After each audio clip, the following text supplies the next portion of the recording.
God save the king!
Amis internautes, bonsoir.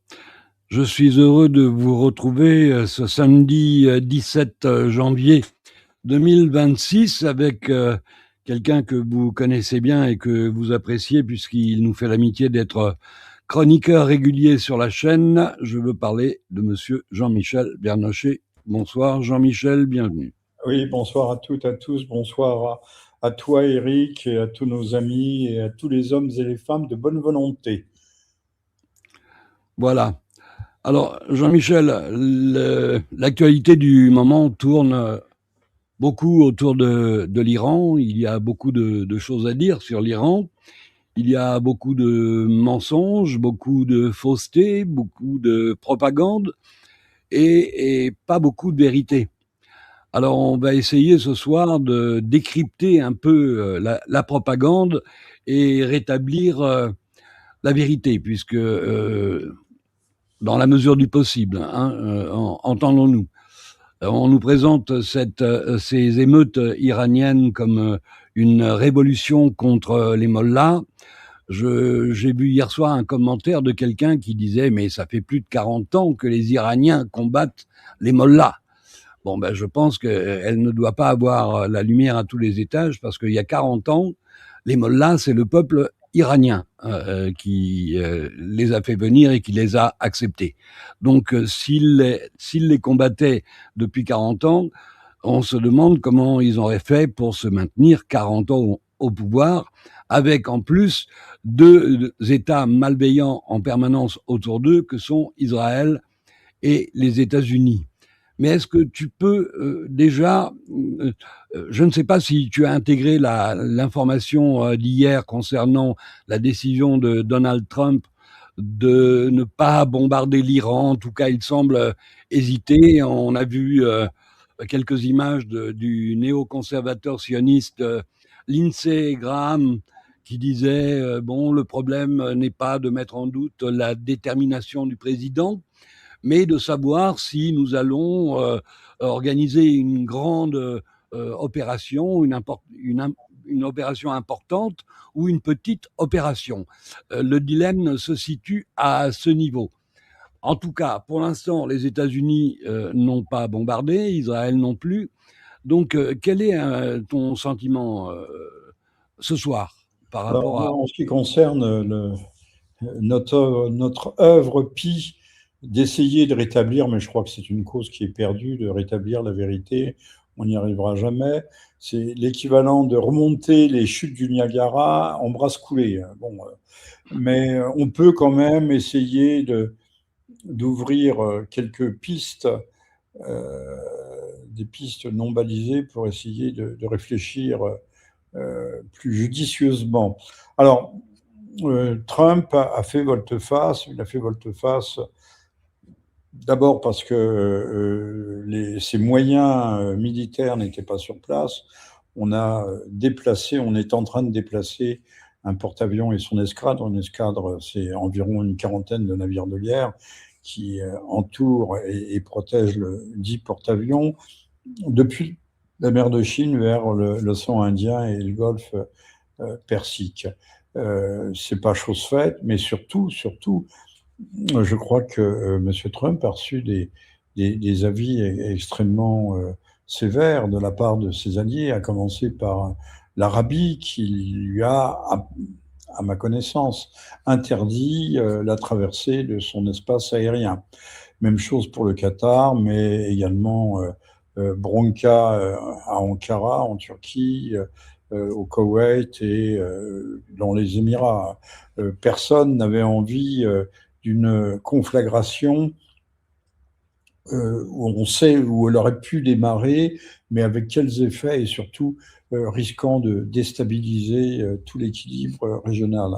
Donc tout le monde a calé, tout le monde a ferré les quatre fers, et Trump s'est rendu un peu... il n'a pas fait comme Obama, qui, lorsqu'au moment d'attaquer, il avait abandonné en race campagne, mais ça, c'est les Américains sont toujours comme ça. Il avait abandonné le pauvre président Hollande avec ses avions qui déjà crachaient le feu et les flammes sur leurs tarmacs respectifs. Puis à la dernière seconde, on a dit non. Obama a dit il faut que je demande le feu vert au Congrès. Je fous de la gueule du monde. Pour engager une action, on n'a pas besoin du feu vert, c'est après. Les autorisations viennent a posteriori. Et là, alors que tout était annoncé pour la nuit, pas cette nuit, mais enfin la nuit d'avant, tout d'un coup, tout a été démonté. Et comme par hasard, je te rends la parole, mon cher Eric, comme par hasard, les manifestations se sont spontanément éteintes. Alors, M. Trump a dit qu'il y avait 800 terroristes, oui, il faut les appeler les terroristes, des gens qui tirent sur la foule, qui tirent sur les policiers, qui incendient non pas les synagogues, qui incendient les mosquées, sont forcément des terroristes, qui devaient être pendus, et là, on avait donné un sursis à exécution.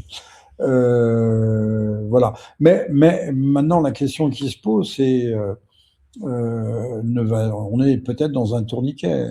Va-t-on revenir l'épée de Damoclès est toujours suspendue au-dessus de nos têtes. On n'est pas à l'abri d'une provocation majeure, notamment de la part des Israéliens, qui ne peuvent pas conduire la guerre seuls.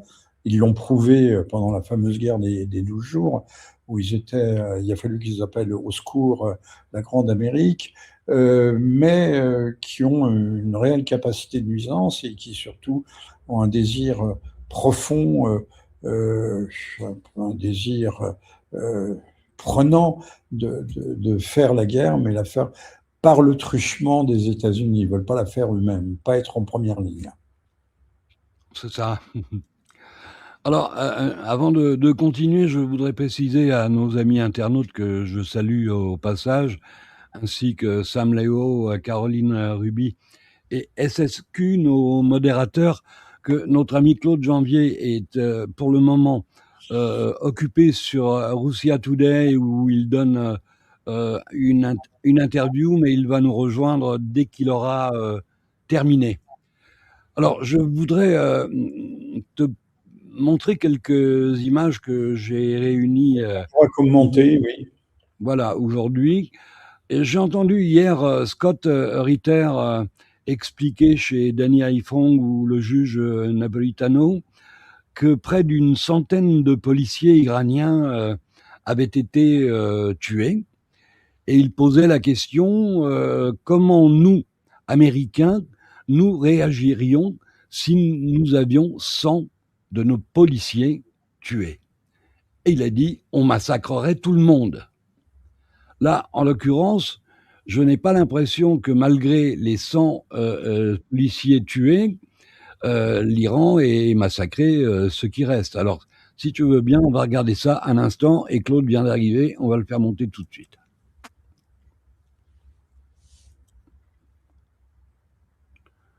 Alors, c'est un policier qui est tué.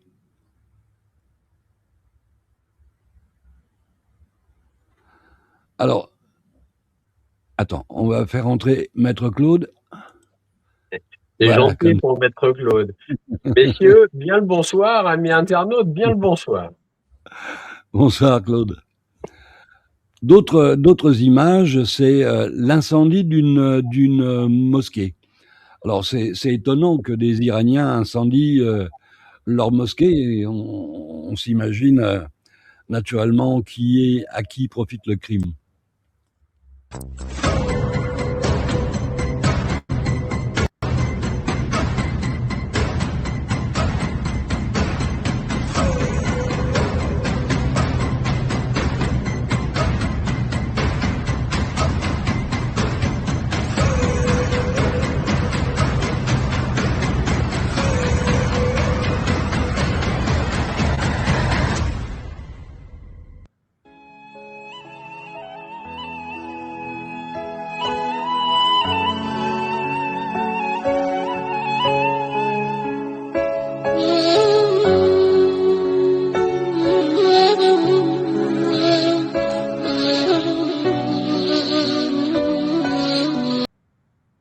Bon, volontairement, je n'ai pas sélectionné les images les plus violentes, mais il y a une image qui m'a interpellé, c'est l'incendie, une tentative d'incendie du monument consacré au général Soleimani.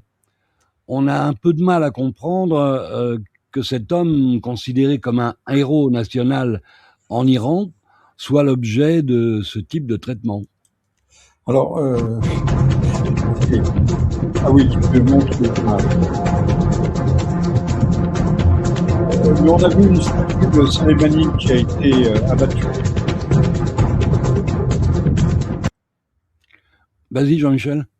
Oui, bah, écoutez, ce sont des provocations classiques.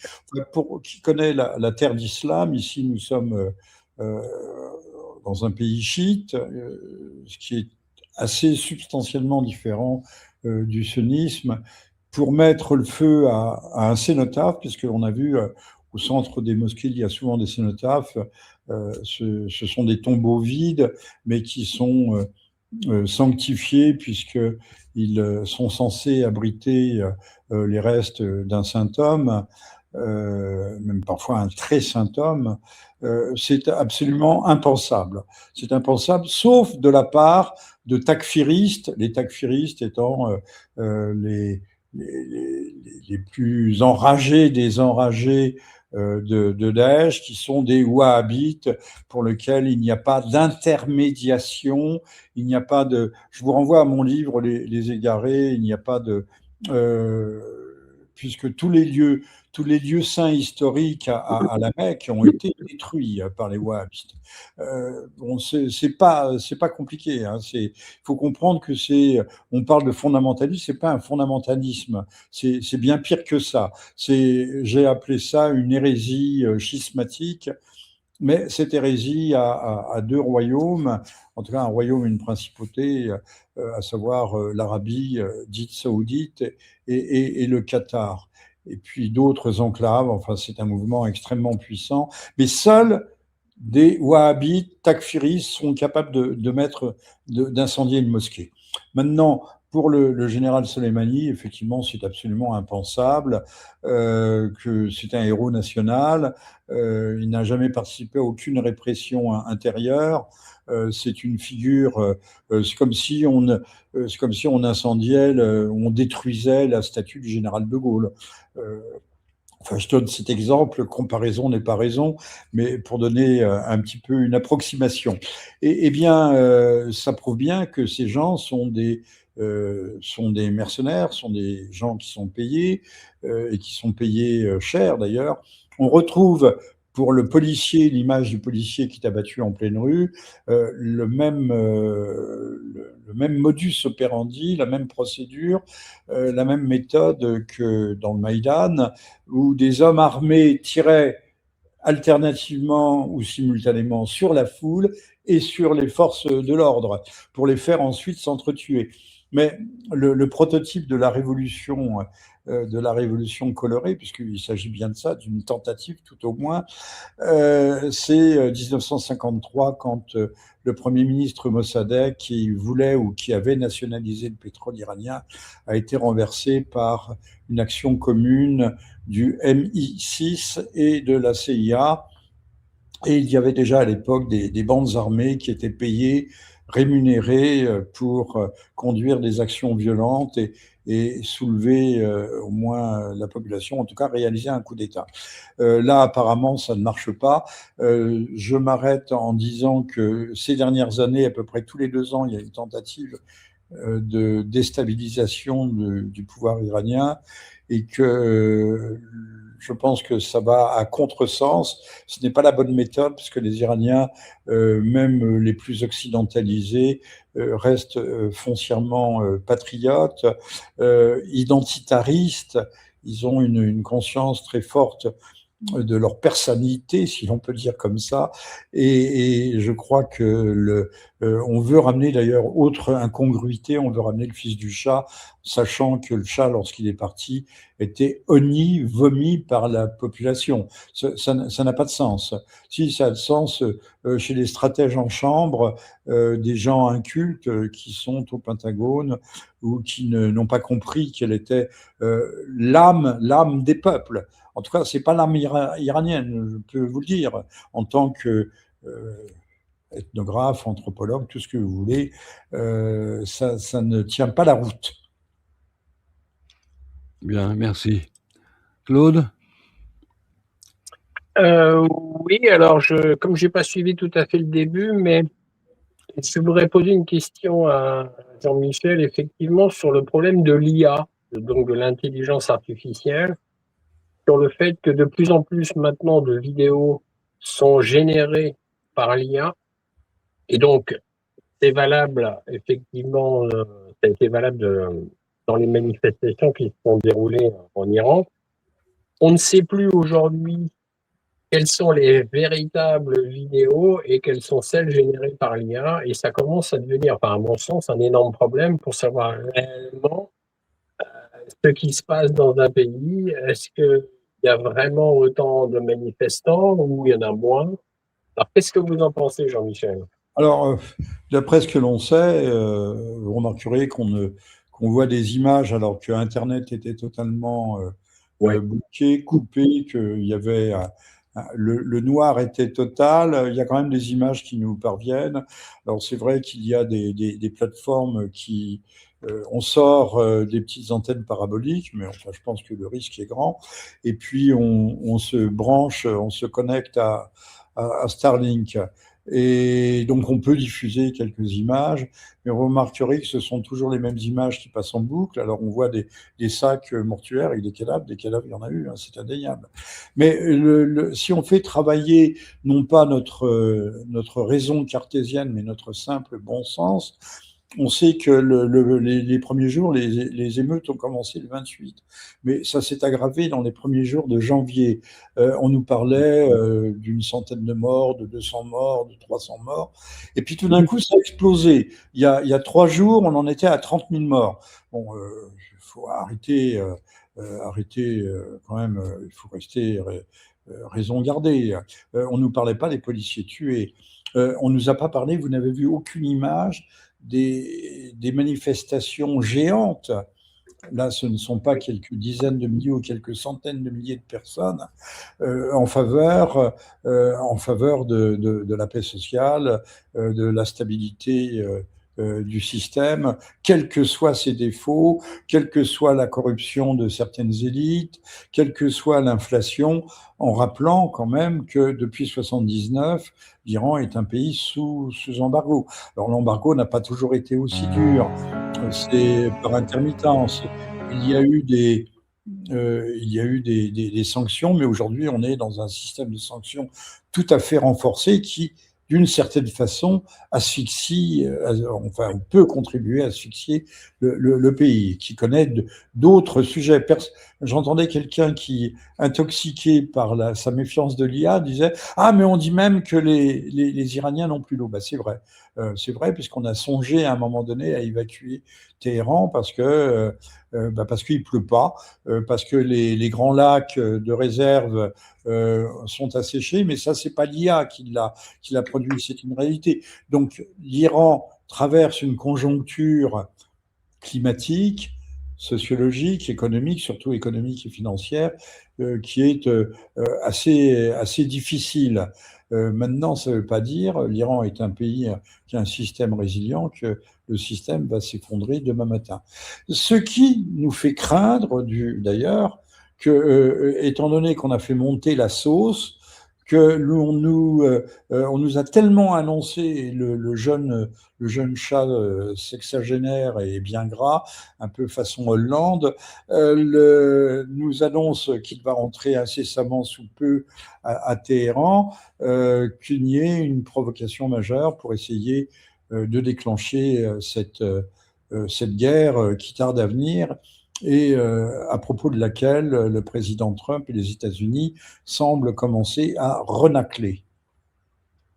Oui, alors effectivement, mais alors, du coup, si l'Iran, admettons, le cas de figure difficile, très difficile, admettons que l'Iran s'effondre.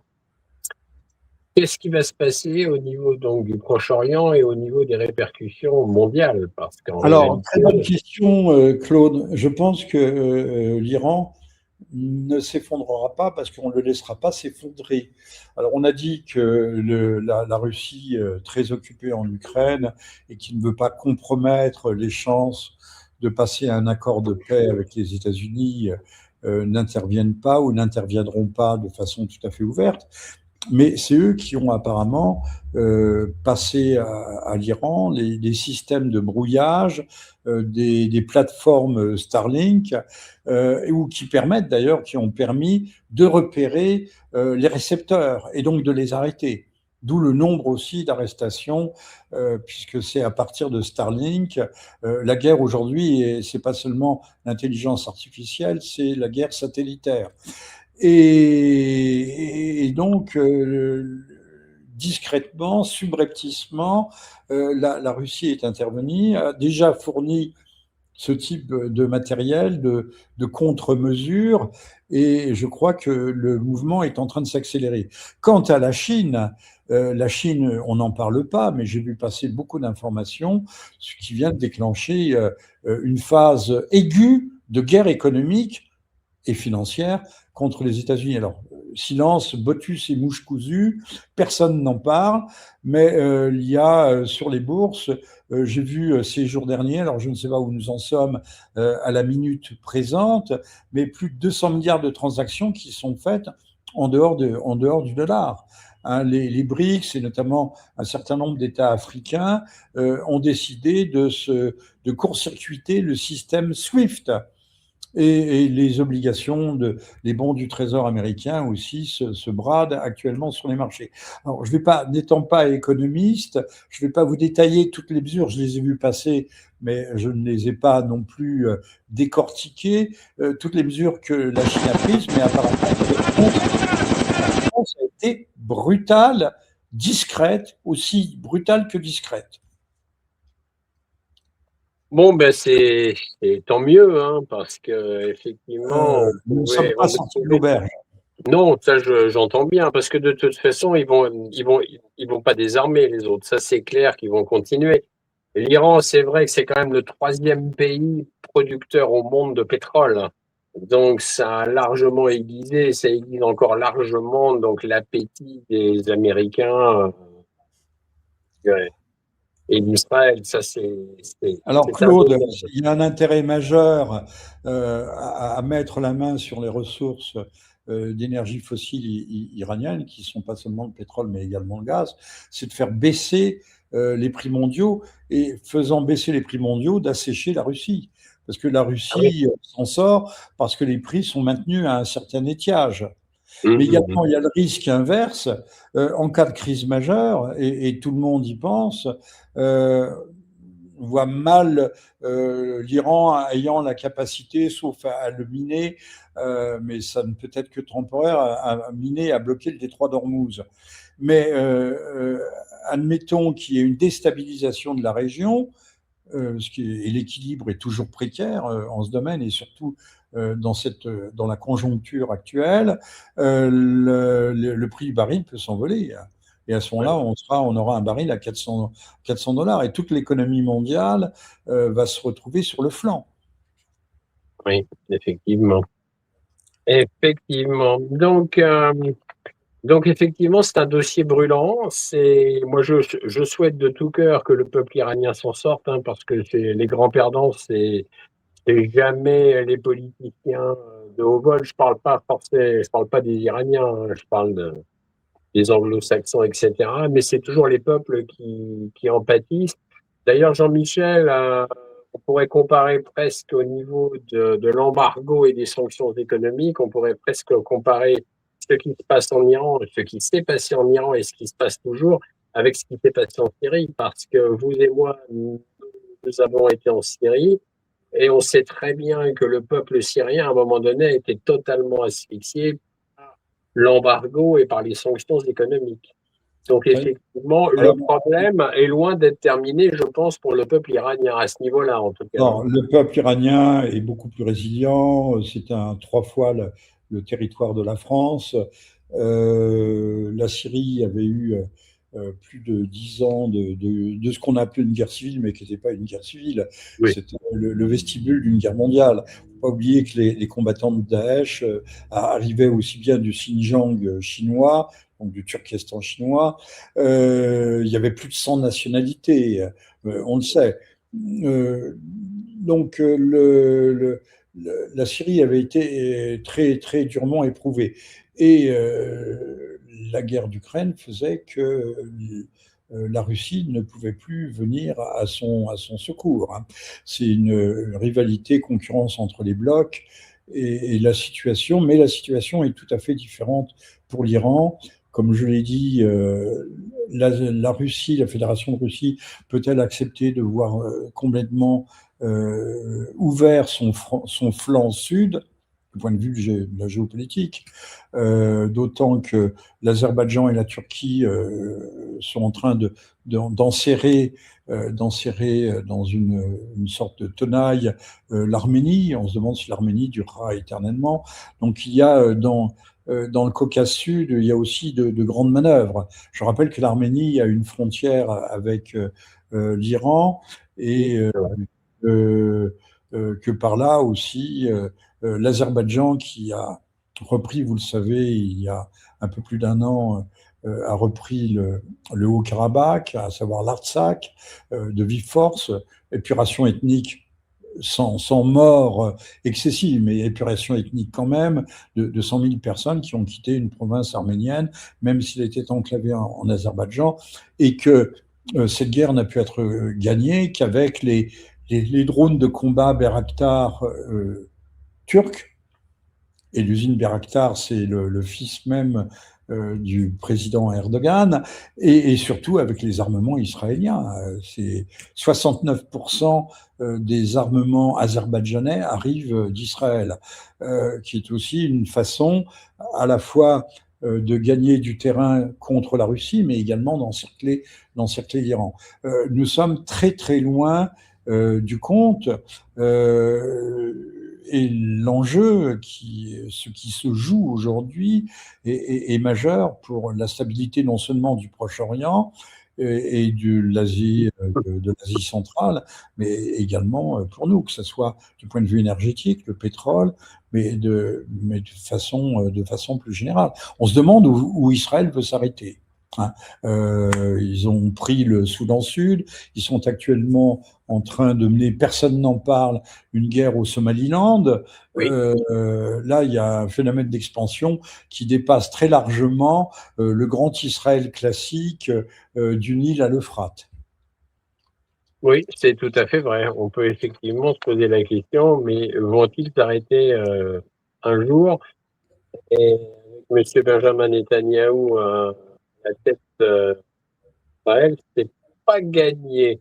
Jean-Michel, j'aimerais vous poser une question sur une déclaration de la famille Rothschild récemment, et et plus particulièrement de Nat Rothschild, donc qui est un des héritiers familial, qui est PDG du groupe Volta et qui a adressé donc il y a peu ses félicitations à Donald Trump pour son action, pour l'action militaire qu'il a menée, qu'il a fait mener donc au Venezuela. Donc déjà, il l'a félicité. Après, ce qui est assez intéressant, c'est la déclaration d'une autre héritière de Rothschild, la famille Rothschild, qui s'appelle Anna de Rothschild. Alors, pas euh, les anciennes, celles d'aujourd'hui, puisque souvent les prénoms, les passent de génération en génération. Et en réalité, ce qui est intéressant, c'est qu'elle l'a affirmé, et je vais la citer in extenso, elle a en effet affirmé donc qu'aucune guerre majeure n'est menée et qu'aucun chef d'État ne prend de décision sans l'aval de la famille Rothschild. C'est une déclaration qui vient d'être faite. Qu'est-ce que Oui, vous en alors, pensez, Jean-Michel? j'en pense que il faudrait savoir si c'est pas une fausse information. On ne prête qu'aux riches, c'est bien connu. Mais ça rappelle bigrement une déclaration attribuée à Herschel Rothschild, la femme du fondateur, Amschel Rothschild, qui aurait dit il n'y a pas de guerre là où mes enfants, mes fils ne le veulent pas. Ou alors il se répète à travers les âges. C'est vrai que l'histoire a tendance à bégayer. Maintenant, je ne sais pas si elle l'a véritablement dit, mais dans la réalité dépasse la fiction. Et ça se passe, effectivement, ça se passe plutôt comme ça. Maintenant, je ne crois pas véritablement que la famille Rothschild ait intérêt à attirer les projecteurs, les feux de l'actualité sur son cas personnel. Il y a assez d'antisémitisme comme ça, sans encore en plus en rajouter. Mais au bénéfice du doute, l'a-t-elle dit, n'a-t-elle pas dit, elle aurait pu le dire. Ah, oui, effectivement, elle aurait pu le dire. Alors, après, je vais repasser la parole à mon ami Eric. Il y a eu aussi un bon mot d'Erdogan, du président Erdogan, à propos de Trump d'ailleurs et du Venezuela, lors d'une déclaration percutante il y a peu sur les changements mondiaux. Il a eu cette phrase magnifique en parlant de négociation. Si tu n'es pas à la table, tu es dans le menu. Ça dit bien ce que ça veut dire. Et c'est Nous sommes extraordinaire. dans un monde de prédateurs. Il faudrait peut-être s'en souvenir aussi. C'est pas tout le monde il est beau, tout le monde il est gentil.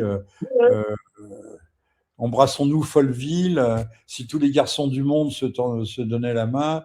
Non, ça c'est un univers de rêve, c'est un mythe. Je crois qu'il faut revenir. La France n'est plus une grande puissance, mais c'est encore une grande. Ça aurait pu être, ça pourrait être une grande nation. Il faut savoir se faire respecter. Si c'est pas seulement par les armes, et la France est quand même armée, pas beaucoup, mais un peu. Je parle à sa dissuasion nucléaire. Il faut savoir se faire respecter. On ne peut pas compter sur M. Macron pour ce faire. M. Macron, au contraire, nous ridiculise un petit peu plus chaque jour. La France paillasson, c'est la France. On pourrait faire une image là-dessus, la France paillasson, et M. Macron déféquant sur ce paillasson d'ailleurs. Alors ça, au moins, ça a le mérite d'être clair. Eric, as-tu une question? Oui, je pense que tu suis un peu ce qui se passe aux États-Unis sur les réseaux. Les alerteurs comme Tucker Carlson, Candace Owens et Nick Fuentes et beaucoup d'autres accusent le président Trump d'être dans les mains des néoconservateurs sionistes et de faire leur volonté. Or, l'opinion publique américaine a voté pour Trump en espérant qu'il mette un terme aux guerres éternelles démarrées depuis... on va dire que les choses se sont accélérées depuis le 11 septembre. Mais je constate, moi, que l'opinion publique est farouchement opposée à une intervention américaine en Iran. 70% des Américains seraient contre cette intervention. Est-ce que tu penses que ce sondage a pu peser dans la tête de Trump ou c'est autre chose? Non, je ne pense pas. Je pense que la Turquie, mais plus encore Riyad, c'est-à-dire l'Arabie, le Qatar, le Koweït ont pesé davantage. Et puis le fait qu'il n'y ait pas eu de porte-avions, on sait que la plus grande base américaine dans le Golfe, qui est située au Qatar, a été partiellement évacuée, ce qui ne veut pas dire que Donald Trump ait renoncé à tout projet de ce côté-là. Il doit il doit garder la carte au chaud. Pour l'instant, il s'occupe un peu du Groenland. Enfin, c'est 50 000 habitants, le Groenland. Donc, il n'en fera qu'une bouchée s'il le souhaite. Mais la France a envoyé quelques Chateau soldats, Alpin. j'imagine des chasseurs alpins qui sont bien sympathiques. Je ne sais pas très bien ce que l'on va faire là-bas, mais enfin, à part se ridiculiser encore une fois. Alors, je crains que malheureusement ça ne dérape à un moment ou à un autre, parce qu'Israël est enragé, Israël est en opiniâtre, ce petit peuple sûr de lui et dominateur, qui n'en a pas du tout. Vous remarquerez qu'on parle plus du tout du programme nucléaire iranien, là, mais plus du tout. Mais par contre, ce qui a toujours été le cas depuis 25 ans, c'est le programme balistique iranien. Et là, ils en ont très peur, parce que lors de la guerre des 12 jours, les missiles, par leur précision, leur vélocité, leur hyper-vélocité, ont fait des dégâts en Israël. Et encore, c'était des dégâts mesurés. Ils n'ont pas visé la centrale de recherche de Dimona, là où sont entreposées apparemment les 200 ou 300 têtes nucléaires israéliennes, qui ne possèdent pas, bien sûr, Israël est un pays innocent, qui ne possède pas l'arme nucléaire. Donc, là, il faut quand même être très réservé sur l'avenir. Alors, arrêtons de dire que Trump est fou. Il est certainement pas fou, mais il raisonne pas comme nous, ça c'est sûr. C'est un impulsif, un intuitif et un impulsif. Il mène la politique étrangère comme on mène des affaires, à coups de bluff, à coups de menaces. On essaye d'impressionner, on achète les gens. On peut imaginer qu'en Iran, non seulement les voyous ont été achetés, les gangs de terroristes, mais également un certain nombre de responsables en sous-main. On offre un passeport, on offre une valise de billets. C'est ce qui a dû se passer aussi, au moins partiellement, dans l'entourage de Maduro, qui a dû être aussi peut-être plus ou moins vendu, entre guillemets, par les siens. Voilà, l'argent est une arme de guerre prodigieuse. La menace, l'argent, la peur. On manie, comme le disait Theodore Roosevelt, la diplomatie, c'est on susurre à l'oreille des gens qu'on veut convaincre, mais en gardant dans son dos un énorme bâton. Donc, apparemment, Trump manie très bien, il déconcerte tout le monde, il semble imprévisible, mais si on regarde précisément, attentivement, on se rend compte qu'il suit une ligne et qu'il s'y tient. Dès le premier jour, il avait parlé du Groenland. Maintenant, je dis aux Canadiens, vous pouvez serrer les fesses parce que vous allez être annexé un jour ou l'autre aussi.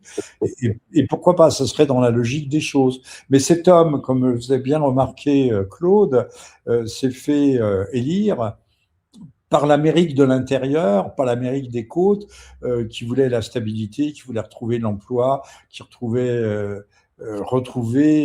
revenir à une certaine prospérité, et il leur vend la grandeur de l'Amérique par l'expansion. C'est comme ça, mais je pense que les Américains sont d'une certaine façon un peu cocus. Bon, Oui. mais Claude, tu voulais dire quelque chose? Non, vas-y. Non. Non, je disais que finalement, le fait qu'on concentre l'attention de l'opinion publique mondiale sur l'Iran, c'est aussi un moyen de faire oublier un peu le génocide de Gaza. Le cessez-le-feu qui est virtuel, hein, puisque j'ai entendu le député Émeric Caron expliquer hier ou avant-hier à l'Assemblée nationale que le génocide continue et qu'on trompe les gens en leur faisant croire qu'il y a un cessez-le-feu. Cessez-le-feu qu'Israël ne respecte pas, comme il n'a jamais respecté aucun de ses engagements. Il ne respecte même pas le cessez-le-feu avec le Liban, qui se plaint aussi de bombardements quotidiens. Alors, quel est ton sentiment sur le Liban et Gaza? Il n'y a pas de cessez-le-feu avec la Syrie, mais il y a eu des bombardements massifs, auxquels la France d'ailleurs, vers la frontière irakienne, a participé avec les Anglais il y a quelques jours. Hein. Mais ça, on ne fait pas les gros titres de TF1. Oui, il y a eu un cessez-le-feu avec le Liban, et le Liban est bombardé, continue à y avoir des morts. Et il n'y a pas de cessez-le-feu véritablement avec Gaza. À Gaza, puisque je ne sais plus quel responsable de l'armée israélienne, l'armée de défense israélienne, a annoncé que la ville de Gaza serait occupée d'ici quelques semaines, ce qui n'était pas le cas jusqu'à présent. Alors toujours le prétexte, c'est le désarmement du Hamas, qui ne veut pas désarmer, mais qu'est-ce que le Hamas? On voudrait bien le savoir, c'est quoi? C'est 1000, 2000 hommes, 3000 hommes, avec quelques Kalash, quelques LRAC, lance-roquettes anti-char. On ne sait pas très bien. Enfin, tout ça, c'est un brouillard. Alors, ouvertement, officiellement, il n'y a jamais eu de cessez-le-feu. Les massacres ont toujours continué. On est à plusieurs milliers de morts depuis que le cessez-le-feu a été déclaré. Alors, quand même, l'opération de l'Iran a ceci de remarquable aussi, c'est qu'elle permet de redorer d'une certaine façon l'aura israélienne qui avait plongé. On ne parle plus de procédures génocidaires ou de grands massacres ou de génocide tout court. On ne parle plus des cadavres qui sont toujours sous les décombres. Mais tout d'un coup, face à l'immense Satan iranien, Israël apparaît presque comme un libérateur, comme le héros de l'indépendance et de la liberté des femmes iraniennes, ce qui est une vaste plaisanterie, bien entendu. Hein, comme si le hijab, c'est une image que j'ai déjà utilisée, mais je la reprends, c'est comme si le hijab, le petit foulard islamique, était symbole et signe de l'oppression des Iraniennes. Du temps du Shah, et j'ai connu l'Iran du temps du Shah, il y avait 7% de jeunes femmes qui allaient à l'université. Aujourd'hui, il y en a 27%. Et ça, sont des chiffres qu'on ne peut pas truquer. L'Iran produit des ingénieurs, et notamment des ingénieurs femmes, et pas seulement des avocates, mais surtout des médecins, des femmes de très grandes compétences et d'un haut niveau, en pagaille. Ce pourquoi d'ailleurs elles veulent plus d'émancipation, qu'on ne leur casse pas les pieds avec le foulard, qu'elle l'est ou qu'elle ne l'est pas. De toute façon, ça fait bien longtemps que chacun fait à peu près ce qu'il veut et sans que nul n'y trouve à redire. Et ça fait partie de la désinformation massive. Donc, si on trouve un diable plus terrible que les génocideurs de Gaza, eh bien, c'est bon pour les génocideurs de Gaza qui, tout d'un coup, passent par la trappe du silence et on efface presque leurs péchés. 70% des ingénieurs en Iran sont des femmes. Voilà, c'est Soleil Vert qui nous envoie ça. Donc c'est vrai qu'il y a un lien. Le génocide continue, la guerre ne s'est jamais arrêtée à Gaza, jamais. Mais par contre, M. Trump voudrait bien installer une Riviera, comme il voudrait, je m'arrête ici, peut-être installer, il n'y a pas de pétrole à Cuba, mais faire une super Riviera, un Las Vegas tropical à Cuba, parce que il n'y a pas que l'argent du pétrole, il y a aussi l'argent qui coule à flot avec les machines, les bandits manchots, c'est comme ça que ça s'appelle, les bandits manchots, de toutes ces usines afriques. De toute façon, Cuba, oui, pourquoi pas, pour Donald Trump et surtout pour l'État profond d'ailleurs américain, puisque je rappelle quand même ici que Porto Rico, par exemple, qui était une île totalement indépendante il y a pas si longtemps que cela, un beau jour, les Américains sont débarqués à Porto Rico, ils ont fait un coup d'État, ils ont réécrit ou écrit la constitution de Porto Rico, et Porto Rico, eh bien, n'est pas du tout indépendante et fait toujours partie. Donc, alors officiellement, Porto Rico ne fait pas partie des États-Unis d'Amérique, mais Porto Rico est une colonie américaine. Comme quoi, Claude, la démocratie est encore plus vorace que le soi-disant nationalisme, le nationalisme c'est la guerre, non, c'est plutôt la démocratie. Comme l'Europe, c'est pas la paix, l'Europe fait la guerre partout et tout le temps, mais on ne le voit pas. On ne le voit pas, c'est curieux, on a les yeux embués, on a comme Saint-Paul, on a des écailles sur les yeux.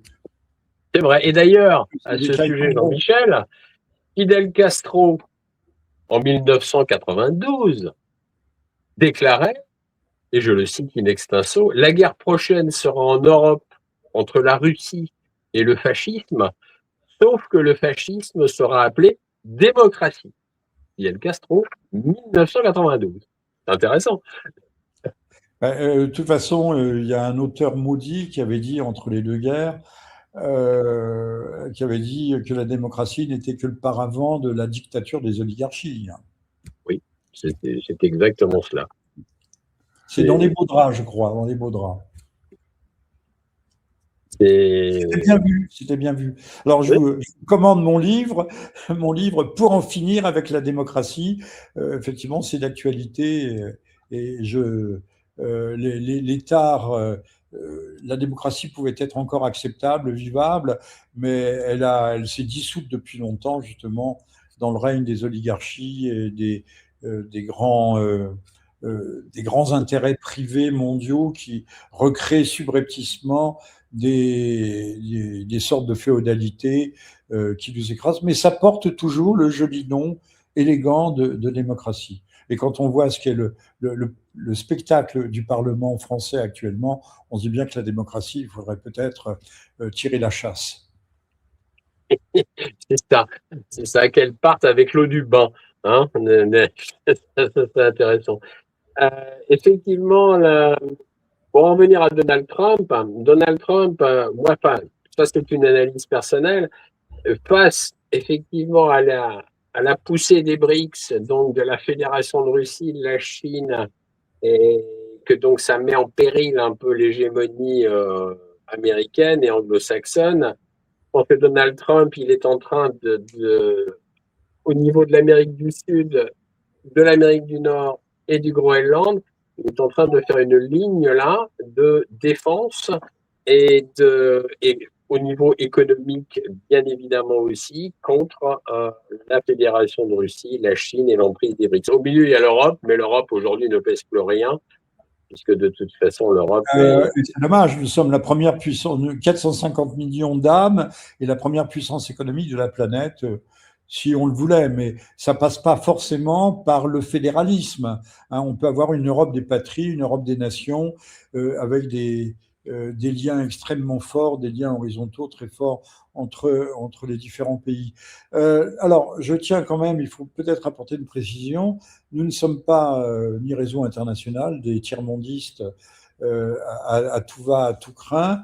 Je ne suis pas un ennemi de la France, bien au contraire. Mais je ne peux pas me rallier aux politiques et aux classes dirigeantes qui vont à l'encontre des intérêts fondamentaux, des intérêts majeurs de la vieille Europe. Hein, c'est ça qu'il faut comprendre. Je ne suis pas pro-chinois, je ne suis pas encore que je considère que la Russie fait partie de l'Europe. Mais ça, c'est un autre problème. Je suis pas pro-iranien, pro-indien, pro-ceci. Je ne suis pas un militant tiers-mondiste, hein, même peut-être un peu à l'opposé, plutôt souverainiste et nationalitaire. Mais on ne peut pas. Il faut, quand l'équipe dirigeante, c'est-à-dire le capitaine, a pris le contrôle du poste de pilotage de façon, en l'usurpant ce contrôle du poste de pilotage et nous emmène directement sur les récifs, directement dans la mer des Sargasses. Je crois qu'il faut dire halte et reprendre les choses en main. Voilà, c'est ce que je pense. réorienter le navire. Et maintenant, il faut comprendre que nous sommes dans un monde multipolaire et que là, nous avons des défis fort importants, pour ne pas dire majeurs, qu'il s'agit de relever, et je ne crois pas qu'on en prenne le bon chemin. Malheureusement, mais je suis entièrement d'accord avec cette analyse. Eric? Alors, il semblerait que, d'après certains observateurs, hein, que Trump attende les mi-termes avant de mener à terme justement certains de ses projets les plus inquiétants.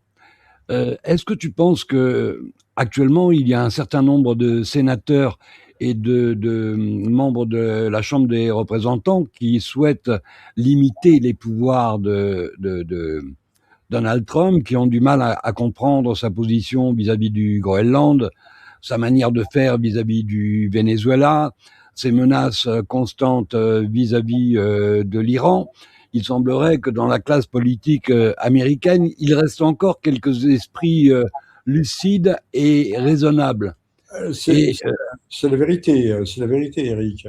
Il y a des gens, aussi bien républicains que démocrates, qui voudraient brider un petit peu les velléités expansionnistes de M. Trump. Mais comment peuvent-ils s'y prendre? Ont-ils le temps?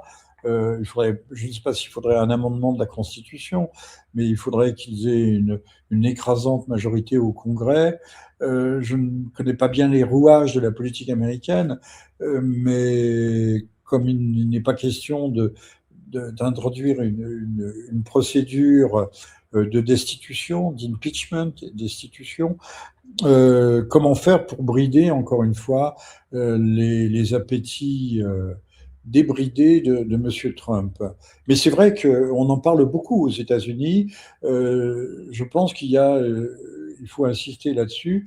Il y a aujourd'hui une rupture qui risque de s'accroître entre sa base MAGA, qui est une base patriotique, et ceux qui, le camp néoconservateur, expansionniste, mondialiste, qui voudraient que ce retour à la grandeur américaine passa par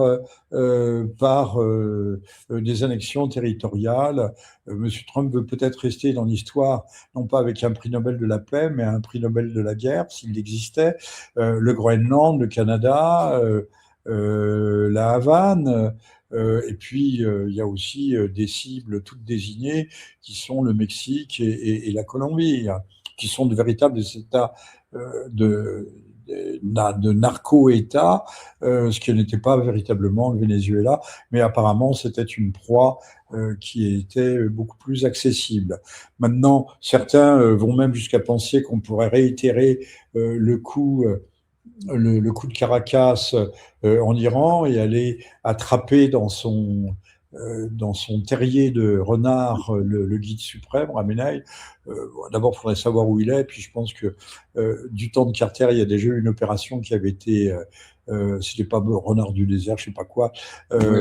Les hélicoptères, les avions s'étaient auto-percutés. On avait retiré, ça c'est la grande Amérique, on avait retiré les filtres à sable. Et il y avait eu justement une tempête de sable et les moteurs avaient grillé. Enfin, ça a été un fiasco infernal du temps où il s'agissait de libérer les otages de l'ambassade américaine. Donc, ça doit rester quand même dans la mémoire de quelques vieux membres d'état-major, et ouais. pas sûr que le Pentagone souhaite réitérer une telle opération.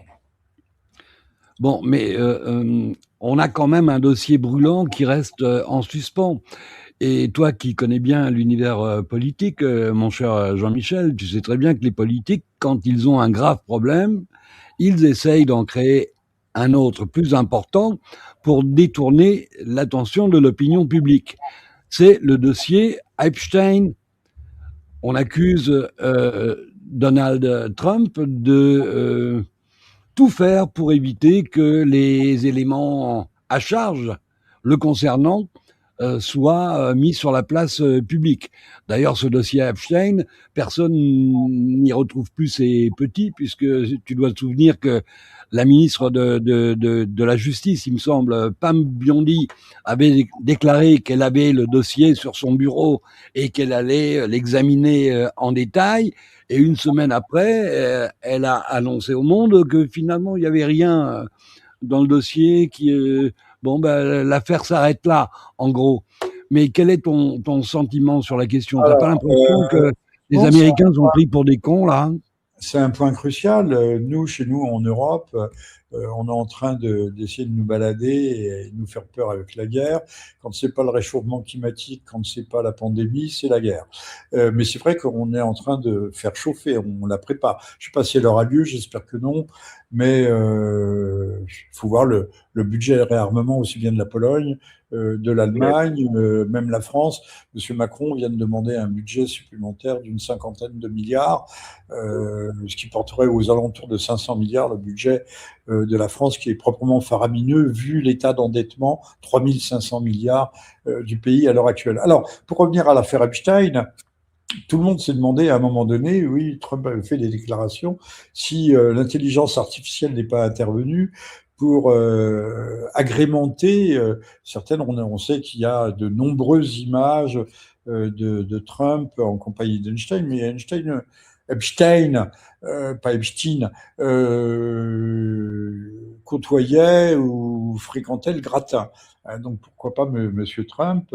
Maintenant, on ne sait pas s'ils ne le tiennent pas un peu par Trump par les coucounettes de ce côté-là, quelque chose de très gênant. Monsieur Trump n'est pas un enfant de cœur. Et il a peur. Moi, je me suis posé la question quand j'ai vu, à propos de Gaza ou autre, quand j'ai vu certains revirements, alors qu'à un moment donné, il traitait Monsieur Netanyahou avec distance, même étant plutôt désagréable à son encontre. Et puis, le ton avait changé. Hein, on ne sait pas ce qui s'était passé en sous-main. Epstein n'est peut-être pas la seule explication, il y a peut-être d'autres enjeux et d'autres intérêts plus déterminants encore, mais c'est vrai que l'ombre de l'affaire Epstein pèse lourdement, si tant est qu'une ombre puisse peser, sur la mandature de Monsieur Trump. Alors, tout le monde s'en donne à cœur joie, on peut tout supposer, paranoïaquer et conspirationnisté à volonté, puisqu'on a même dit que Epstein n'était pas mort, qu'il coulait des jours heureux, je ne sais où. Et voilà, non, Epstein. Alors on a l'air de découvrir, je trouve merveilleux nos journalistes, et je m'arrête ici, qui découvrent tout d'un coup qu'Einstein aurait pu être l'homme de paille des services, aussi bien d'ailleurs travaillant avec la CIA, mais surtout avec le Mossad, pour pouvoir piéger. C'est connu dès le départ. Mais les journalistes, certains journalistes de grandes chaînes, ces médias de grand chemin, comme on dit, ont l'air de découvrir ça aujourd'hui, qu'il pourrait y avoir une connexion. Mais oui, c'est une affaire éminemment politique, géopolitique, et le Mossad a travaillé pendant des dizaines d'années pour recueillir des dossiers extraordinairement consistants, substantiels sur les uns et les autres. Pourquoi M. Trump échapperait-il à la règle, hein? Ça, on se le demande bien. Donc tu crois que ce dossier pèse sur l'attitude On ne peut pas écarter l'hypothèse. Je ne sais pas si c'est probable ou plausible, mais il y a une indéniable possibilité. En tout cas, il joue un rôle, quelle que soit la taille de ce rôle. Ce n'est pas neutre. Bon, merci, mon cher Jean-Michel. On est à 1 heure d'émission, on va donc fermer la boutique, mais je voulais, avant de nous quitter, partager... non, partager la page de nos amis de Réseau International qui ne sont pas des tiers-mondistes. Hein. Enfin, je pense qu'ils ne sont pas plus tiers-mondistes que ça. En tout cas, moi, ce n'est pas mon cas et je lis avec intérêt un certain nombre d'articles de Réseau International qui a un immense mérite, c'est de nous donner des textes écrits parce que ça se lit beaucoup plus vite que d'entendre une conférence avec des gens qui annonnent, dont l'élocution est souvent pâteuse et ça n'en finit plus. Voilà. J'aime les trucs qui dépotent. Absolument. Alors j'encourage nos amis internautes évidemment à visiter le site de Réseau International où les plus prestigieuses signatures de la résistance publient leurs articles. C'est un des sites où l'on trouve vraiment de l'information. Et GSF TV et Réseau International sont donc partenaires pour ces émissions. Et j'en profite au passage pour saluer mon ami Avik. Vas-y, Jean-Michel. Et j'ajouterais que je viens de voir passer sur Chronique de l'Armageddon, le nom de ce grand pays, le Nigeria, était affiché alors que personne n'en parle. Le Nigeria a du pétrole, ce sont des réserves fabuleuses dans le golfe de Guinée, et que le Nigeria a déjà été bombardé par les Américains et que c'est une des cibles prochaines et potentielles qu'il ne faut pas négliger. Et là, on n'interviendra pas, non pas pour libérer les femmes, mais pour protéger, soi-disant, les chrétiens de Boko Haram. C'est ça. Merci Claude, merci Jean-Michel. On se retrouve dans un mois, mon cher Jean-Michel, on fera un point.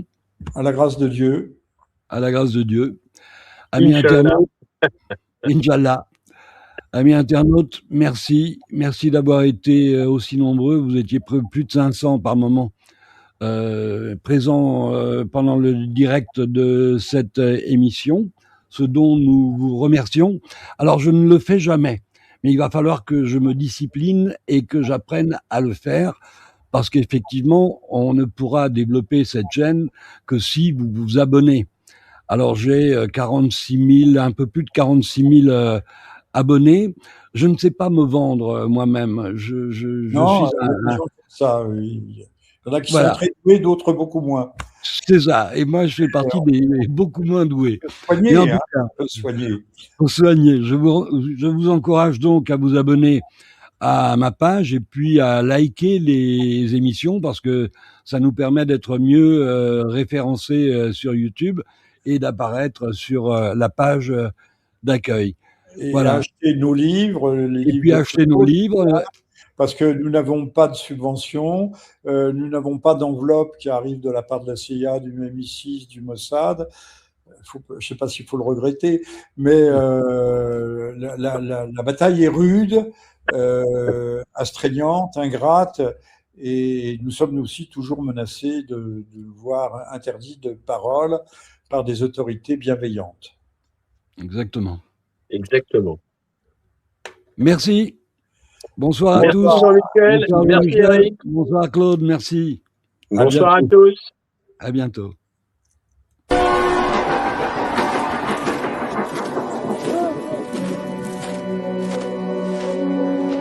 Long, long time ago.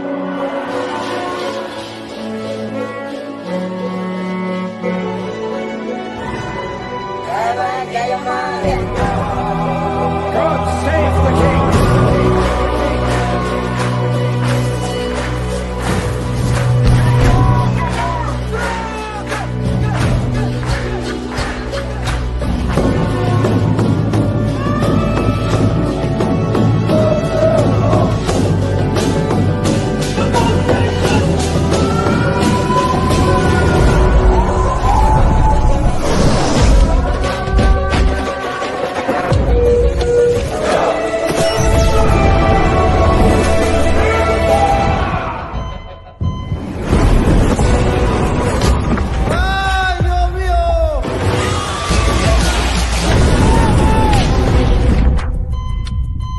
Yüksek sesle konuş!